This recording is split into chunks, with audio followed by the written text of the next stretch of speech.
Good morning friends, केमन आछो तोमरा सकले? आशा करछि खूब भालो आछो एबं सुस्थ आछो।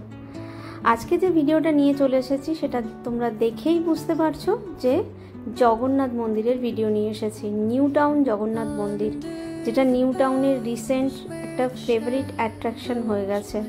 एत सुंदर देखते मंदिरटा जे बलार नय। আমরা এই নিয়ে মন্দিরটায় দুবার গেলাম।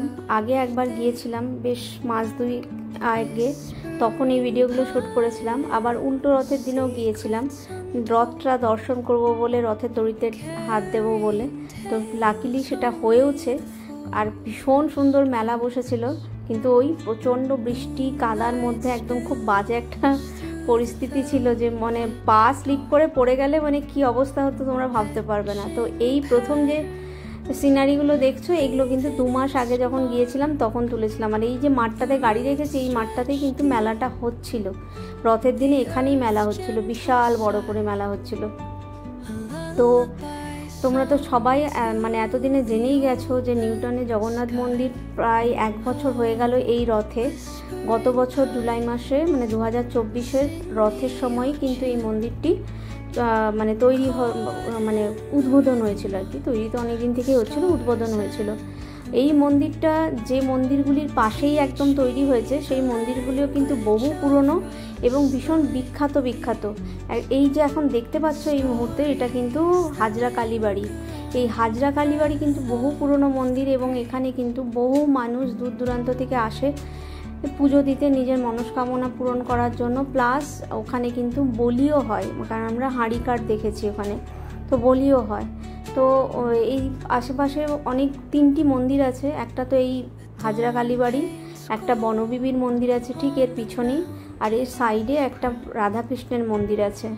আর তার সঙ্গে আছে একটা বিশাল বড় পুকুর আর বিরাট বড় একটা বট গাছ, যার তলায় অসংখ্য ঠাকুর, পুরনো ঠাকুর আর কি বসানো আছে। আর একটা খুব সুন্দর মানে মহাদেবের ছোট্ট একটা মন্দির আছে। আমি এই মহাদেবের মন্দিরটার ওপরে একটা শর্টস বানিয়েছিলাম তখন ওখান থেকে ফিরে এসেই।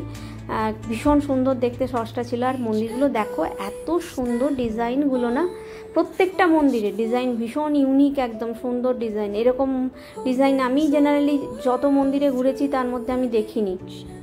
আর এই যে এখন যে মন্দিরটায় ঢুকতে আসছি, এটাই কিন্তু রাধাকৃষ্ণের মন্দির। রাধাকৃষ্ণের মন্দিরে আমি মানে রামকৃষ্ণদেব, সারদা মা আর বিবেকানন্দের একটা খুব বড় মানে কি বলবো পেন্টিং দেখলাম। আমার সেটা খুব ভালো লেগেছে। এই যে দেখো এখানে পাশে রাখা আছে, খুব সুন্দর মন্দিরটি। প্রত্যেকটি ঠাকুর একদম, ঠাকুর নিয়ে কি বলবো, এটা বলা উচিত না, ভীষণ সুন্দর। তো যাই হোক, এই মন্দিরগুলো দর্শন করে তোমরা এরপরে বনবিবির মন্দিরও দেখবে। তারপর আমরা গিয়েছিলাম জগন্নাথ দেবকে দর্শন করতে। তো দুদিনের জগন্নাথ দেব দুদিন দর্শন করেছি। একদিন রথে বসা জগন্নাথ দেব দর্শন করেছি, একদিন মন্দিরে বসা জগন্নাথ দেব দর্শন করেছি। কারণ দ্বিতীয় দিন যখন রথের সময় গিয়েছিলাম মন্দিরে কিন্তু তখন ঠাকুর ছিল না, কারণ বিগ্রহ তখন রথে ছিল। আর রথটা যে এত সুন্দর, মানে আমি অনেক দিন পর রথের দড়ি টানলাম, রথ দেখলাম, কারণ বহু বছর রথ দেখাই হয় না। তো যাই হোক, এই দেখো সামনে এবার জগন্নাথ মন্দির। 2টো এন্ট্রান্স আছে এদের, এখনও কাজ বাকি আছে। দেখো এন্ট্রান্সে এখনও কাজ হচ্ছে। ভেতরে ঢুকলেই একটা ফাউন্টেন আছে। আমরা যেদিন গিয়েছিলাম ফাউন্টেন চলছিল না, বন্ধ ছিল। আর তার সামনেই একটা খুব সুন্দর গরুর স্তম্ভ আছে, যেটা সমস্ত মানে জগন্নাথ মন্দিরেই থাকে আর কি। তো আর এই মন্দিরের যে পুরো যে স্ট্রাকচারটা, কালার কম্বিনেশনটা তো অসাধারণ। হোয়াইটের সাথে একটা গোল্ডেন ইয়েলো কালার আছে, তাতে যখন রাত্রেবেলা লাইটটা জ্বলে এত ভাইব্রেন্ট লাগে না, কালারটা ভীষণ সুন্দর। তার সঙ্গে আছে মন্দিরের দেওয়াল জুড়ে প্রচুর পৌরাণিক কাহিনী ওখানে ওরা তুলে ধরেছে। যে দেখো ঠাকুরকে দর্শন করিয়ে দিলাম তোমাদেরকে, জগন্নাথ দেব, বলরাম এবং সুভদ্রা 3জনকে তোমাদেরকে দর্শন করিয়ে দিলাম। তো এবার আবার আসল কথায় ফিরি, যে ওখানে সব থেকে একদম চূড়ার কাছাকাছি, খুব লম্বা একদম মন্দিরটি, মানে হাইটটা বেশ বড়। তো মন্দিরের একদম চূড়ার কাছাকাছি যেটা আছে সেটা হলো সমুদ্র মন্থনের দৃশ্যটা ওখানে তুলে ধরা হয়েছে। নিচের দিকে মহাদেব গরল পান করে অচৈতন্য হয়ে পড়ে আছেন, আর একদম ওপরে বিষ্ণু আছেন, কিন্তু বিষ্ণু রূপটা কিন্তু একদম জগন্নাথ দেবের রূপে।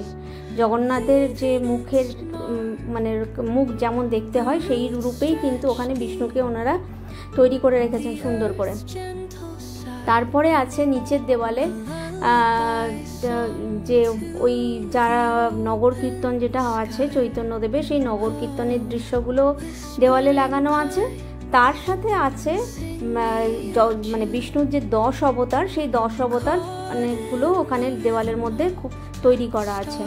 আর মন্দিরে যখন এন্ট্রি নিতে যাবে তখন 2 সাইডে 2টো বড় বড় সিংহ আছে মানে তৈরি করা। মানে সাউথ ইন্ডিয়ার মন্দিরে এই ধরনের সিংহগুলো দেখা যায়, এই আকৃতির সিংহগুলো দেখা যায়। তো সব মিলিয়ে যে দেখো, আমি এবারে বাইরের দৃশ্যগুলো তোমাদেরকে দেখাচ্ছি। ওপরে দেখো বিষ্ণুর 10 অবতার, আর নিচে হচ্ছে নগর কীর্তনের দৃশ্যগুলো। মানে এত সুন্দরভাবে তৈরি করেছে না যে পুরো মন্দিরটা মানে দেখার মতো সুন্দর। এইটা হচ্ছে আমি মন্দিরের একদম মানে গর্ভগৃহ থেকে বেরিয়েই বাইরেটা দেখাচ্ছি।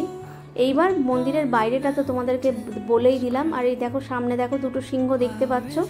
এবার ভেতরের গল্পটা বলি। ভেতরে 3টে গর্ভগৃহ আছে। একটা গর্ভগৃহের মধ্যে মানে মেইন ঠাকুর মানে জগন্নাথ, বলরাম এবং সুভদ্রা, এবং মেইন গর্ভগৃহের লেফট সাইডে আছে হনুমানজি, রাইট সাইডে আছে রাম, সীতা এবং লক্ষ্মণ।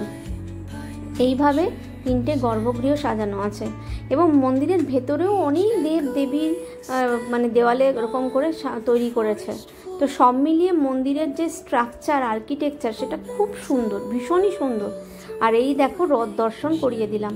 আমরা যখন গিয়ে পৌঁছেছি তখন রথটা জাস্ট ওই সেন্ট জেভিয়ার্সের যে কলেজটা আছে ওখান থেকে আসছিল। আমরা মানে গাড়ি পার্ক করার জায়গায় পাচ্ছিলাম না। অনেক কষ্টে একটা গাড়ি একটা জায়গায় পার্ক করে পুরো দৌড়তে দৌড়তে এসেছি যাতে রথের দড়িটা ধরে টানতে পারি। তো এই যে দেখো রথের দড়ি ধরে কত মানুষ টানছে, আমরাও টানলাম তার সাথে সাথে। আর রথটা তো কি দারুণ সুন্দর, মানে এই জন্যই গিয়েছিলাম, জানতাম প্রচণ্ড ভিড় হবে। তার মধ্যে ওয়েদার প্রচণ্ড খারাপ ছিলাম, এবং তার থেকেও বরং আর মানে একটা বিশাল বড় কথা হচ্ছে যে আমরা ওইটা যেটা কি বলে ভুলেই যাচ্ছি, বিশ্ববাংলা গেট, যেটা বিশ্ববাংলা গেট থেকে এই কারিগরি ভবন অবধি যেতে আমাদের সেদিন প্রায় 1 ঘন্টা লেগেছে। মানে এত জ্যাম, কারণ রথের জন্য একটা রাস্তা বন্ধ করে দিয়েছে, সুতরাং একটা রাস্তাতেই আপ ডাউন হচ্ছে। তো বিভৎস জ্যাম, মানে ওইটুকু রাস্তা যেতে হয়তো 10 মিনিটও টাইম লাগে না, কিন্তু সেদিন যাবার সময় আমাদের 1 ঘন্টা টাইম লেগেছে। মানে কি বলবো, সেদিন সবটা কিন্তু জেনেই গিয়েছিলাম যে রথটা দর্শন করবো। এবার রথ দর্শন করে এবার আমরা মন্দিরের দিকে হেঁটে চলেছি। আর এত কাদা ছিল যে পা স্লিপ করলেই মোটামুটি অবস্থা খারাপ হয়ে যেত। ওই দেখো দূরে কি সুন্দর নাগরদোলা বসেছে। আর এই হচ্ছে মন্দির চত্বর। আর এত মানে খালি পায়ে তো মন্দিরে যেতে হয়েছে, মানে পা পুরো কাদায় ভর্তি হয়ে গেছে, কারণ এই জায়গাগুলো তো পুরো জল কাদায় ভর্তি। কিন্তু তাও মানুষের উৎসাহ মানে দেখেই তোমরা বুঝতে পারছো যে ভিড়টা দেখে যে মানুষ কিভাবে গিয়ে পৌঁছেছে। কারণ ঠাকুরের কাছে যেতে মানুষ সব রকম বাধা বিপত্তি ক্রস করে যেতে পারে, তাই না? তো যাই হোক, এই মন্দিরটা তোমরা কিভাবে যাবে একটু ছোট করে বলে দিই। আচ্ছা, যেগুলো তোমাদেরকে গল্পগুলো এতক্ষণ বলছিলাম, এই যে দেখো ওপরে সমুদ্র মন্থনের দৃশ্যটা দেখ, ওখানে তৈরি করা আছে। মন্দিরটা খুব সুন্দর না? তোমরা একটুখানি কমেন্ট করে জানিও মন্দিরটা সুন্দর কিনা, তোমাদের কেমন লাগলো। আর এই দেখো সামনে গরুর স্তম্ভ, যেটা বললাম একটু আগে। তো যেটা বলছিলাম যে মন্দিরটা কিভাবে তোমরা যাবে, তোমরা যদি কেউ ডাইরেক্ট বাসে করে যেতে চাও তাহলে সাপুরজি যাবার বাসে করে যেতে পারো, কারিগরি ভবনে নামবে। কারিগরি ভবনের পাশের রাস্তাটা থেকে একটুখানি হেঁটে গেলেই বোধহয় 2 মিনিট 3 মিনিট হাঁটলেই তোমরা এই জগন্নাথ মন্দির পেয়ে যাবে। আর যদি কেউ বলো যে না আমরা বিশ্ববাংলা মন্দির বাসে যেতে পারছি, তারপরে কিভাবে যাব, তারপরে ওখান থেকে যে কোনো অটো করে তোমরা কারিগরি ভবন চলে যেতে পারো। ওই রোজডেল প্লাজা আছে তার ঠিক উল্টো দিকে রাস্তাটাই ঢোকা কারিগরি ভবন, এদিকে সেন্ট জেভিয়ার্স কলেজ। মানে ভীষণ একটা মানে নোন প্লেস, কোনোভাবেই যে তোমরা চিনতে পারবে না এরকম না। মানে গুগল ম্যাপে দিলে তো ইজিলি যে কেউ পৌঁছতে পারবে, আর কেউ আমার এই ডিরেকশন শুনেও যেতে পারবে। কারণ কারিগরি ভবন বলো আর অন্যদিকে সেন্ট জেভিয়ার্স কলেজ বলো, সবই ভীষণ সবারই চেনা জানা জায়গা। তো যাই হোক, তোমরা চাইলে কিন্তু এই মন্দিরটা অবশ্যই দর্শন করতে যেতে পারো, কারণ ভীষণ সুন্দর মন্দির। আর এখানে কিন্তু দুপুরবেলা গিয়ে যদি কেউ দর্শন করো তাহলে কিন্তু দুপুরে ভোগ প্রসাদও পেতে পারো। এখানে ভোগ প্রসাদও দেওয়া হয়, তবে বসিয়ে খাওয়ানো হয় কিনা আমি এক্স্যাক্টলি জানি না। কিন্তু দুপুরবেলা যদি কেউ ভোগ আরতির সময় যেতে পারো তাহলে তারপরে সবাইকে বাটিতে করে প্রসাদ দেওয়া হয়। এতদিন দেওয়া হতো আমি জানি। তো তোমরা দুপুরের, আমরা তো কোনোদিন যাইনি, আমরা দুবারই গিয়েছি, বিকেলে গিয়েছি। তো যাই হোক, আমার মনে হয় তোমাদের একবার যদি জগন্নাথ দর্শন করতে দূরে কোথাও যেতে না পারো তাহলে কিন্তু নিউ টাউনের জগন্নাথ মন্দির অবশ্যই যেতে পারো। এবং আমার ইচ্ছে আছে যে আমি খিদিরপুরের জগন্নাথ মন্দিরটাও একবার দর্শন করতে যাব এবং তোমাদের সাথে শেয়ার করব, যেটা এখনও অবধি আমার হয়নি, আর ঠাকুর না ডাকলে হওয়াটাও মুশকিল আছে। তো যাই হোক, যদি ভালো লেগে থাকে আজকের ভিডিওটা তাহলে অবশ্যই লাইক করো, কমেন্ট করো, শেয়ার করো। আর যারা চ্যানেলটাকে এখনও সাবস্ক্রাইব করোনি তারা প্লিজ চ্যানেলটাকে সাবস্ক্রাইব করে দিও। ভালো থেকো, সুস্থ থেকো, দেখা হচ্ছে খুব তাড়াতাড়ি নতুন একটা ভিডিও নিয়ে। ততক্ষণের জন্য টাটা, বাই।